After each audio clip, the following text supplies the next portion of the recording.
Ferrovias desativadas no Brasil, infelizmente, são a regra e não a exceção. Mas vocês sabem qual foi a primeira ferrovia desativada no país?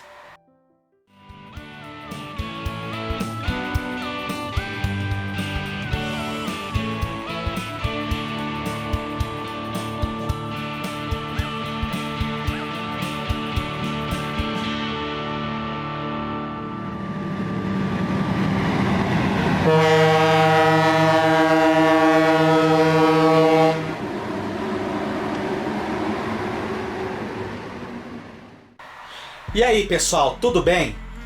Antes de mais nada, se você ainda não é inscrito no canal, considere se inscrever, ativar o sininho das notificações e se gostar deste vídeo, deixe seu like, pois isso fortalece bastante nossas atividades. Em todos os lugares do mundo existem ferrovias abandonadas e desativadas. E infelizmente o Brasil não é uma exceção. E no caso de nosso país, infelizmente há muitos casos desses. Mas vocês sabem qual foi a primeira ferrovia desativada?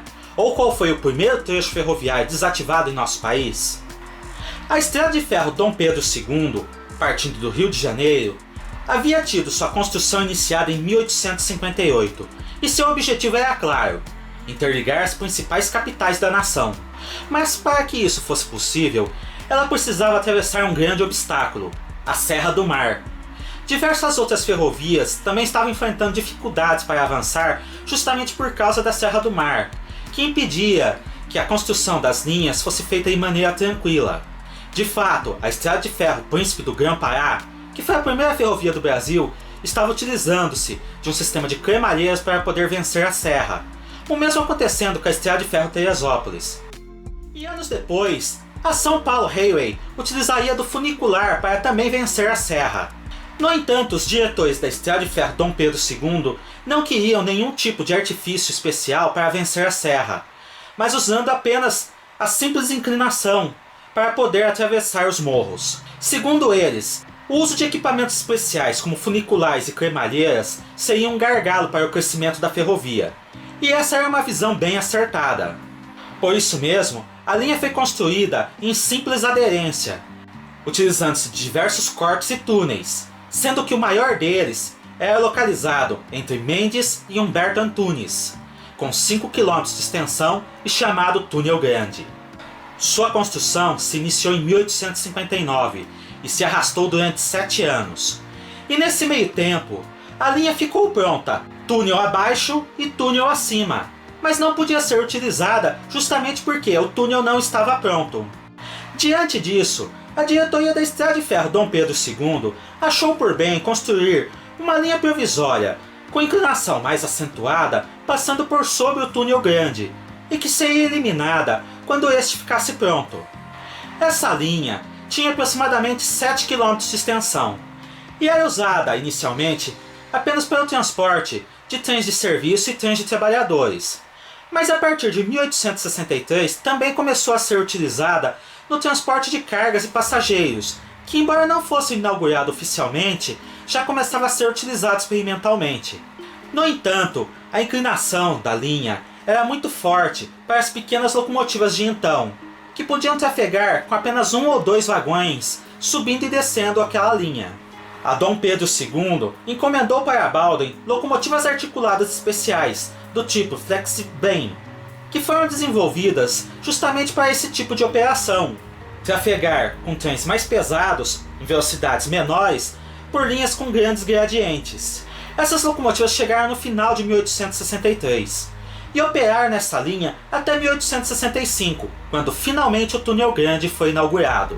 E com essa inauguração, embora o Túnel Grande ainda contasse apenas com linha singela, tendo sido duplicada apenas em 1914, a linha provisória que passava por cima dele foi finalmente desativada e erradicada.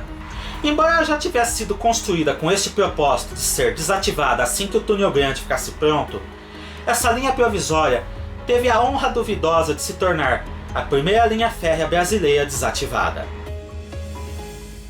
Nossa história agora pula por cerca de 20 anos, até 1888. Naquela época, a Companhia Ituana de Estradas de Ferro e a Estrada de Ferro Sorocabana estavam em pé de guerra, acusando-se mutuamente de invasão de zona de privilégios. Isso se tornou mais acentuado quando a Ituana, que eu ainda vou fazer um vídeo contando a história completa, iniciou a construção de um ramal ligando Porto Martins até São Manuel, próximo de Laranjal Paulista e Bauru. Esse trecho de linha era a continuação da sua linha do ramal de Piracicaba, sendo que havia ainda um trecho em navegação fluvial entre Artemis, em Piracicaba, e Porto Martins. Como São Manuel se encontrava dentro da zona de privilégio da Sorocabana, que já tensionava alcançar Bauru, as duas empresas literalmente batalhavam juridicamente para ver quem tinha razão. Outro ponto de litígio era na estação de Vitoriana, pertencente a Sorocabana, mas que estava dentro da zona de influência da Ituana. No entanto, as duas companhias se encontravam em péssima situação financeira, e o governo do estado de São Paulo realizou a fusão forçada de ambas em 1892. Com a transformação de ambas as empresas em uma única, deixou de haver motivos para uma briga judicial. E a Sorocabana, então, realizou modificações no ramal de São Manuel para torná-lo o embrião do ramal de Bauru. O trecho entre Araguá e São Manuel, pertencente à antiga Ituana, foi desativado, substituído pela ligação entre Rubião Júnior e São Manuel. Dessa forma, nós podemos dizer que o trecho ferroviário entre Araquá e São Manuel foi o primeiro trecho ferroviário brasileiro a ser desativado sem ter sido construído de maneira provisória, e sim o primeiro trecho desativado de maneira definitiva. Nossa história agora salta também mais alguns decênios, para a década de 1940. A Companhia Paulista de Estradas de Ferro, após realizar grandes investimentos para construir sua nova linha em bitola larga entre Rio Claro e São Carlos, além de expandi-la para a Colômbia, estava decidindo o que fazer com a antiga linha de bitola estreita ligando Rio Claro a Visconde do Rio Claro, e que havia sido herdada da Rio Claro Railway em 1892, e que era uma linha paralela à linha nova, inaugurada em 1916.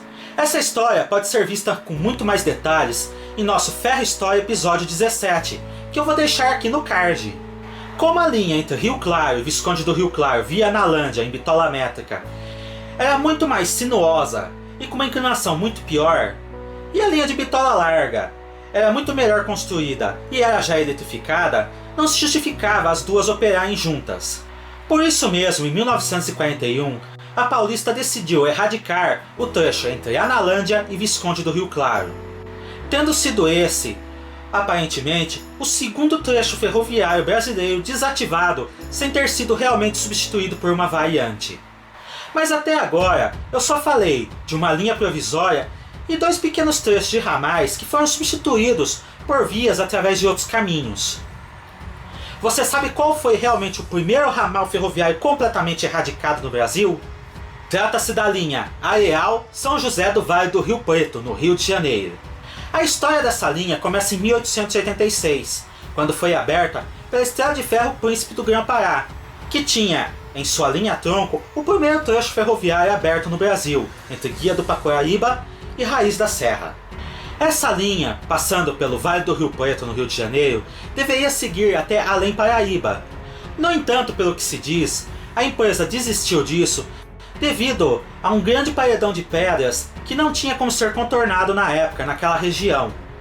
Ou também por pressões políticas que queriam que a linha seguisse via Três Rios. De qualquer forma, quando essa ferrovia foi adquirida pela Leopoldina alguns anos depois, a linha tronco seguiu por Três Rios até Além Paraíba, sendo que o trecho Areal São José do Rio Preto acabou se tornando um ramal, provavelmente já bastante deficitário, visto que foi construído para o transporte de café da região, que já se encontrava em declínio no decorrer da década de 1940. O ramal foi erradicado em 1947, devido à construção de uma represa na região. Dessa forma, este ramal se tornou a primeira linha férrea completamente erradicada no Brasil, sem ter sido substituída por nenhum outro ramal ou por nenhum outro trecho ferroviário. É claro que, entre 1865 e 1957, outros trechos podem ter sido desativados, especialmente ferrovias de fazenda. Se você tem informações sobre outros trechos que foram desativados neste meio tempo, deixem aqui nos comentários, para que todos nós fiquemos sabendo. Cliquem no gostei, se inscrevam no canal e ativem as notificações para fortalecerem nossas atividades e não perderem nenhum novo vídeo. Até a próxima!